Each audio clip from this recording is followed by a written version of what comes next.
What is the problem with McKenna's small intestine? When we analyzed McKenna's endoscopy photos, we saw that her small intestine did not look like a healthy small intestine. What do you think is the problem with McKenna's small intestine? Use the data above to support your answer. So let's look at our data. Okay, so we think that the problem is here in her small intestine. Now, if I'm looking here, McKenna's small intestine seems to have all of the same food molecules as a healthy body. But when I move on to the large intestine, I'm starting to see some differences. First of all, McKenna's small intestine does have fatty acids, but a large intestine doesn't.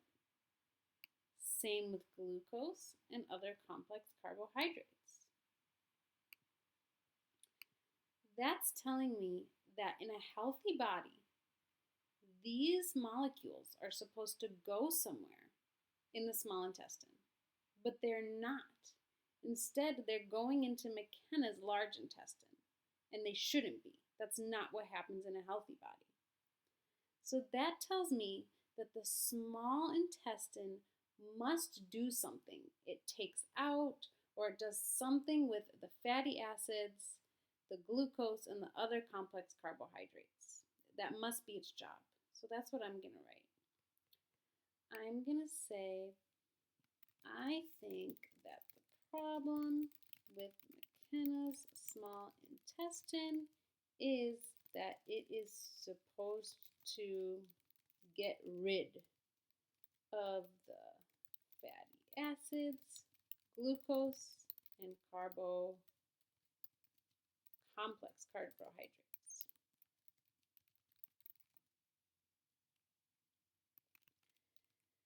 The data shows that a healthy large intestine does not have these food molecules.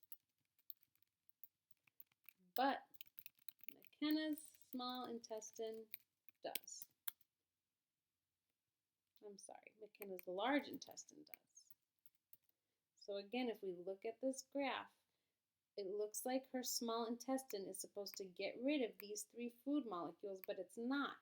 And as a result, those food molecules are going into her large intestine and then into her poop. And that seems to be maybe what could be causing her to be sick.